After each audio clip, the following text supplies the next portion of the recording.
Welcome back, Officers Republic. Air Corps Underworld Police Chief APGAINS. Today we are going to be doing something that is probably unimaginably helpful to a lot of players, especially in a time where light speed bundles just hit and are going to hit in the near future, and characters are easy to get and your farms are blowing up and you have absolutely no idea what to do. We are going to rank all, I didn't count them, but I'll count them for the video title, backbone teams in the game. Just for clarification, if you're a new player, you don't understand Galaxy of Heroes terminology, there are the core 8 teams, which are the 8 best teams that you should have at the beginning, no matter what your farming guide looks like. They are non-negotiables to help you play the game. There are Galactic Legends, which are self-explanatory. There are auxiliary teams that have niche cases. Think Wampa, think, Imperial Troopers for offense, stuff like that. But the core of the meta for Galaxy of Heroes for many years at this point, and definitely with the direction CG is heading, especially giving away Galactic Legends for basically free, is the backbone character. The character that is dominant both offensively, defensively, by just looking at the characters portrayed, excluding Orasing and Ayla Secura and all those other ones. It's pretty obvious. I think a great example of the backbone can always be explained to the layman, to the new player, as the Star Killer team. You can place it on defense and be effective in the early game, in the mid game, and have some opportunities, especially in the end game. You can take it in offense, especially in the early game and the mid game, but it's still very effective in the late game. It is a perfect example of what the backbone is, who these types of teams are, and these are the teams that you need to have in your account if you want to be successful. I would say Starkiller as a backbone team himself is probably Galactic Legend tier. He's so perfect. He exemplifies everything. You can use him offensive, defense like we talked about, but also the characters you farm for his team are useful elsewhere. Let me just totally not brain fart. You can add to the Mon Mothma team. You can add to his team. You can add Dash, which is another backbone team in and of itself. You can add Talon into another backbone team in Traya. You get great characters for three backbone teams and one of the best teams in the game. I think this is a great benchmark for people to understand the core concept. Now, he's probably an example of an upper tier backbone team. Not necessarily in pure power, which some other teams will definitely be Galactic Legend here because of their pure power, but he's there as, a statement. He's the mascot. He is he's the Michael Jordan. He might not be better than LeBron James, but a lot of people sure think he is, and that's good enough for all of us. Now, let's find one that goes on the bottom end. Kind of the lower echelon of what I would consider to be a backbone team is the Bad Batch. Now, the reason the Bad Batch are not like the Imperial Troopers as an auxiliary team where they fill a niche is you can technically occasionally place them on defense in certain early and mid-game scenarios and have great success. They have a relatively good hold rate, especially with really low-level datacrons. Anywhere before like Erodium or is that the one under Kyber? Erodium 2, they can be effective, and they're just barely at the edge where I would consider maybe calling them a backbone team. They definitely probably were teetering, and I pushed them over now that their ship is out, and especially because their requirements for Lord Vader. That is kind of giving you the reference point. Star Killer, Bad Batch, somewhere in that zone. These are the teams that we are looking at. Now we're just going to go left to right because it's going to make this easier. I'm going to take Admiral Radis. I would probably say he is a more niche backbone team, probably for his power in the Bronzium tier. I just realized when I was like, what's under Kyber? I could have just looked at the tier list. That would have made it easier. I look into the void when I record these videos. The game is on the left monitor, or the laptop. The right monitor is where I see chat, and the camera is over here, and I just look past everything and talk into the void, so excuse me for being dumb. But his power level, he's kind of relegated to just full autoing Inquisitor teams without Reva in GAC, but because he does pilot the Profundity, I'm probably going to put him more in the Chromium area. Half of it's, he's slightly niche useful, especially in the mid and end game when a lot of people are going to have non-Reva Inquisitors. He can also beat really strong Iden teams or max banners against whatever, but definitely him piloting one of the best capital ships in the game definitely kind of sneaks him into that Chromium tier.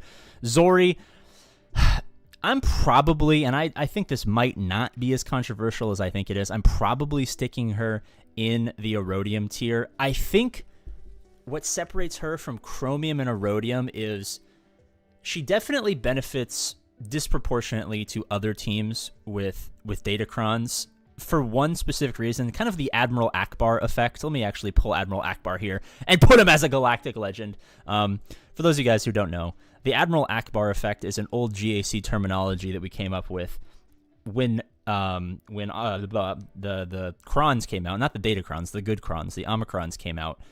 His Omicron is not fantastic. His team, even with the Leia Omicron, not fantastic.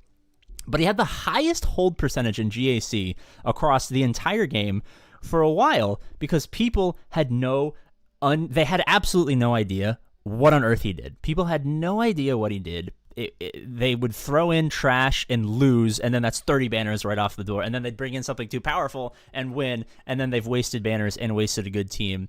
So Zori definitely benefits from the Akbar effect in that she's so uncommon, especially before you get to Kyber 3, 2, that she's going to have a disproportionate hold percentage for those of you guys who are 4 million, 5 million, 6 million, 7 million, 8 million than she would if you were 9, 10, 11, 12, or 13 million GP. So she probably is a rhodium for everyone who's under 10 million, and she probably drops down to chromium for those of you who are 10 million. But since the majority of the people are not over 10 million GP, I'm going to leave her in the Erodium tier. Now, I know Takumi's in the chat, but I love Traya. The Traya defensive team, and we're talking Traya with Nihilus, with Scion, with Savage, and with Talon, is unbelievably monstrous on defense. Again, this is a perspective assuming that you're not 10, 11, 12, 13 million GP Kyber 1 player you spent multi-tens of thousands of dollars in the game. We're talking about real humans who play this game. Not to dehumanize people with more money than I am, but I used to be the richest poor person in the game, and then I spent some money on some Lightspeed bundles, and now I'm just a normal poor person, so excuse me for being a little salty. I put her in Kyber. I don't know if she's going to eventually make it up to Galactic Legend. I like to keep her as Kyber is that she's really, really, really, really, really good on offense and really, really, really, really, really good on defense. But I don't think she has the je ne sais quoi, the clout of Starkiller. She might actually be better than Starkiller in the actual game, but a lot of reputation kind of carries him up to that Galactic Legend tier. So I feel it's comfortable to say that she's borderline Galactic Legend Kyber. The characters in these rows are not going to be ranked from left to right. That would take too much work. But if they were, I would leave her on the left because she's probably the best of the Kyber teams. Malgus, I think this is a clear Galactic Legend. He has apparently been trivialized in the Kyber 2, Kyber 1 by the endgame people who already have, maxed out Datacron, Malicoses at R9 and stuff like that. But for the majority of real human beings, he absolutely destroys. You take in a third of the Galactic Legends against him, he's going to time you out. You take in most teams that can't permakill, you probably have to two-shot him in most cases.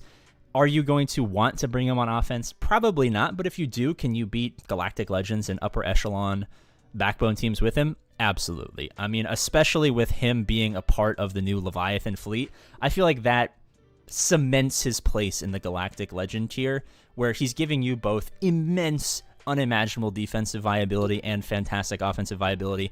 But him and his team being a core element to the best fleet in the game, bar none right now, definitely slides him into that Galactic Legend category. Now, I'm going to put the Inquisitor with Grand Inquisitor lead in the Bronzium because, like we talked about, you can full auto max banner with Radis, and generally speaking, it's kind of hard in GAC to figure out what to do with him. They're a good team, and they're great in TW, but real GAC monkeys don't play TW and don't care about it, so don't give any Omicrons to that team except for Riva. And it's kind of hard to find a place to put him. But they are very good, and if you have him, you likely have the rest of his team Relic 7. And if they're full Relic 7, you're probably utilizing Datacrons, and if you're a normal person, Datacrons are infrequent, and anything you've committed that many resources to is, by definition, going to be really good. Plus, he is a requirement and eventually very key element of the Riva team, which, boom, we talked about it. The Grand Inquisitor is in Bronzium, but when you add Riva and all of her Omicrons, they skyrocket to, for a while, the best team in the game, including the Galactic Legends. Now, the endgame players have figured her out, But if you're in the mid game, if you're in Kyber 3, Kyber 4, Kyber 5, or anything underneath there, and you for some reason have Riva, like APGAINS, I have level 3-star Inquisitors, and I'll have a Relic 7 Riva at some point. Bad guildmate, don't be bad guildmate. That would be stupid of you. You want to be good guildmate. Unlike APGAINS, do as I say, not as I do. But while the Giga Whales with their fancy law degrees and accounting jobs or lawyer, whatever, I just said law. I said the same thing twice. It doesn't matter. The people with the big pocketbooks, the bourgeoisie, if you will, might have figured out a way with their fancy Relic 9s and overpriced Datacrons to figure out how to beat her. The rest of the common man have not. A real Les Miserables of Galaxy of Heroes, if you will. Maul. Now, this is a hard one to kind of say because I would have probably put him in a Rhodium. I probably would have said he's Zori level, and then obviously the Mandalorians have taken a massive skyrocket here in that ISC was buffed and then nerfed, but the nerf is still really good, and there's a lot more clarity in the Mandalorian sphere in that the light side Mandos are going to get their team, so the dark side is kind of solidified. I'm probably going to put them in Kyber just because if you've seen the footage, you know that this man is an absolute tear. If you're bringing in ISC and Gar at Relic 3 even, this team is going to absolutely shred almost anything that it comes across. He has some flex viability, and it's so funny that I'm saying flex viability with Lord Vader because Lord Vader is so shit on. But I'm gonna give him extra brownie points because he is such an important part of the Lord Vader eventually. But I think with how good his backbone team is, he kind of trivializes how good or how early you want to farm Lord Vader. And I know a lot of Lord Vader have it. Shout out Energy. Would be sad to hear that. But I think his team is so good by itself, it disincentivizes you to farm Lord Vader, unless they sell him for $10 or something like that, because he is just so unbelievably destructive. Now, Cal Kestis is a weird one. I also don't really... I'm probably going to slot him into a Rhodium. He's very flexible in that he can go almost anywhere. And I actually don't even know if this is the icon for the good Cal Kestis, but let's just pretend that it is the icon for Jedi Cal Kestis. And I swear to God, if anyone in the comment section says JKCK, I will murder you. Jedi Knight Cal. Yeah, if anyone says that, I will kill you. It's Cal, Big Cal, Jedi Cal, anything.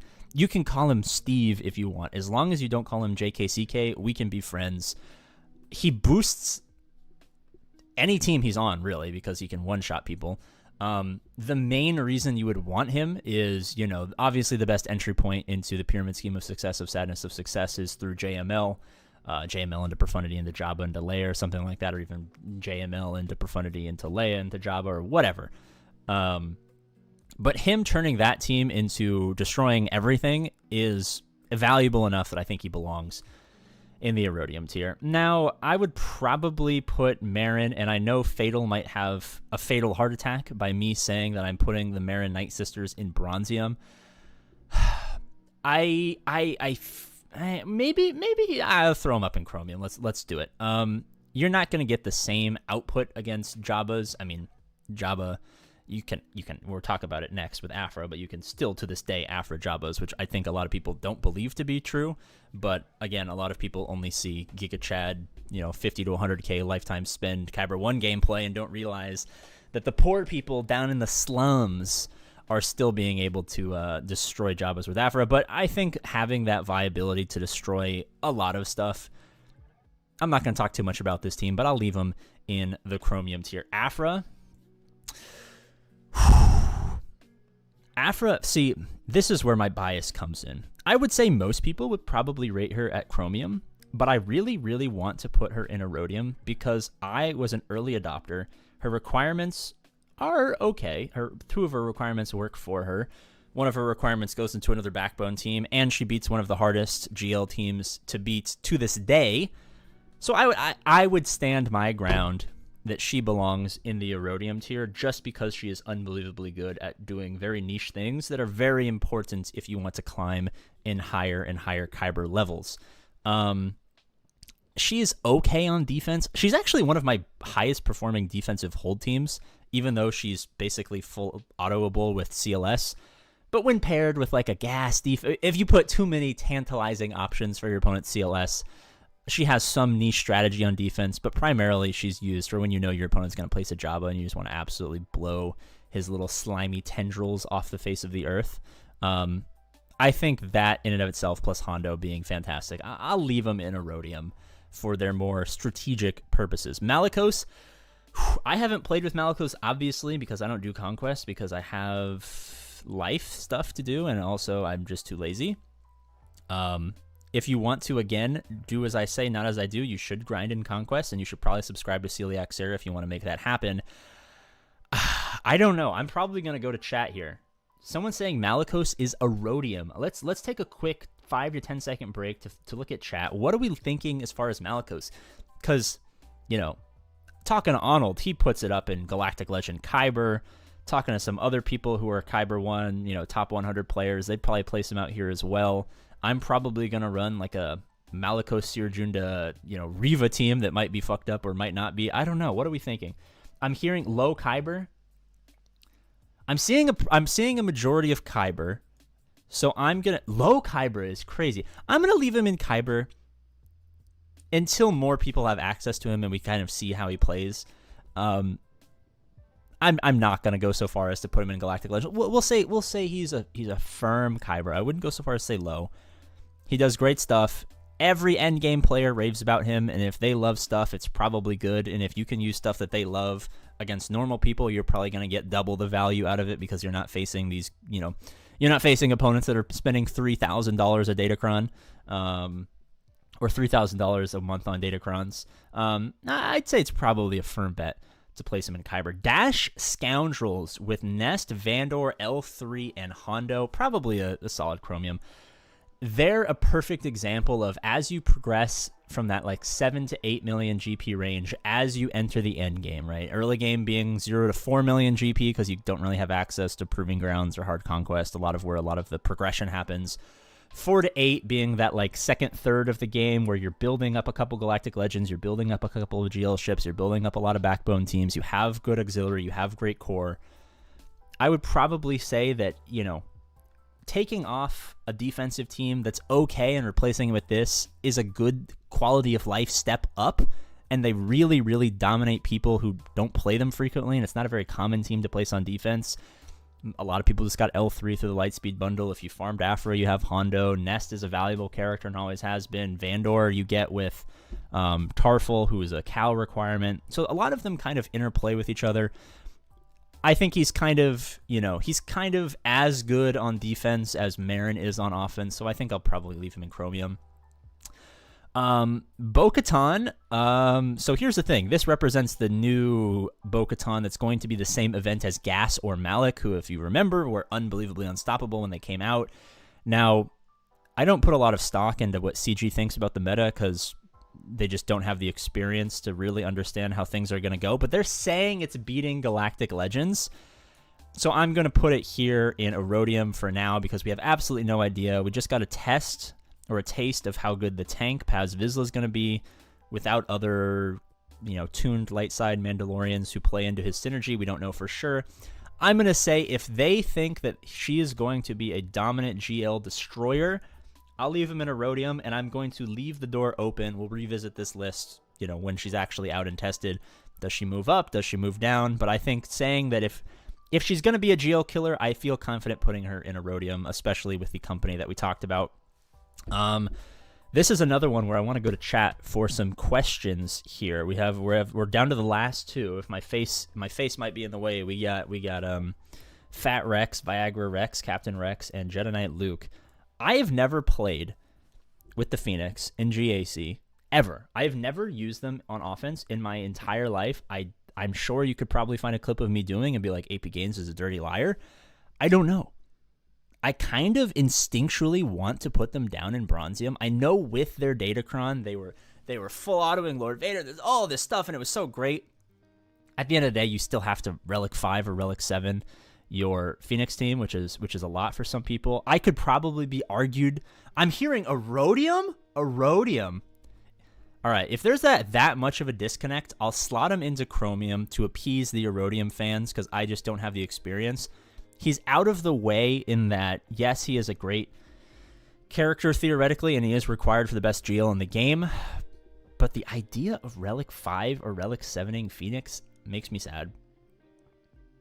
I will put him in Chromium, and we can revisit this if the council deems my actions to be unimaginably nonsensical. If that is the case, I will revisit and I will atone for my sins. But lastly, we have Jedi Knight Luke. Now, Jedi Knight Luke, I am probably going to put... I'm probably going to stick him in Galactic Legends. I mean, he's required for 2/3 of the Pyramid Scheme of Success, of Sadness, of Success, JML, and Jabba. I think he deserves to be Kyber just for requirements, and then him also being, you know, a valuable piece of those teams. Slash, if you're trying to be efficient, you can flex out a JML, flex out a Jedi Knight Revan, and flex out a Jedi Knight Luke into 3 Jedi teams, which gives you GAC, you dirty GAC monkeys, flexibility in a pinch where you got to be efficient and you got to stretch the teams that you have. I think he's kind of a star killer where it's an emotional, it's a lifetime achievement award galactic legend ranking for me. And this might be crazy and I might be totally wrong, but I feel that he is the Udonis Haslam of this list. I'm sure he was at some point, well, Udonis Haslam was never really that good, but the point I'm trying to make is that he's so storied and tenured that I feel like we need to respect him. He is our elder. Everyone said, CG said that when he comes to the game will die, and the game did indeed not die. I think he has enough of a powerful, storied past that he deserves to be our final character in the Backbone tier list and the final Galactic Legend.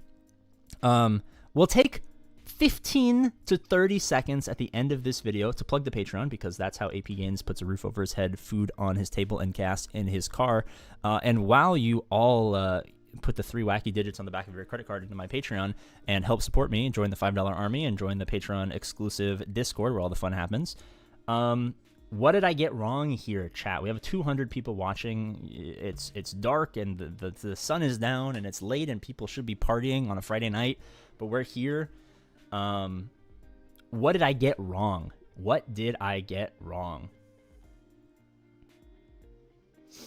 Treya? I got Treya wrong. Treya is GL. Well, Takumi wants Treya is GL. Do I need to boost Treya? Everyone's saying Treya is GL. Takumi seems to have mustered enough support. Marin should be GL? Whoa, Juan, that's crazy. Rex? All right. I need you to say the name of the character that I got wrong with one concise sentence on why I got it wrong. If anything makes sense and I agree with it, I will accept and we will make changes.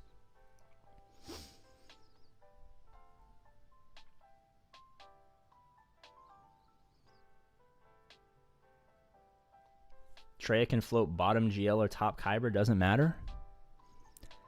I feel like GL has to be, it has to be sacred. And I know Treya, don't get me wrong, Treya is probably a top 3 favorite team of mine in GAC right now. My Relic 5 Treya held a JMK.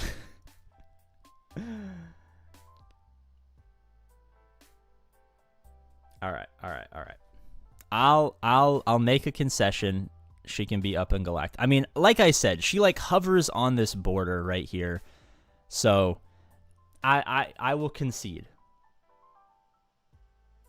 Malgus is Kyber, Jedi Cal is too acceptable.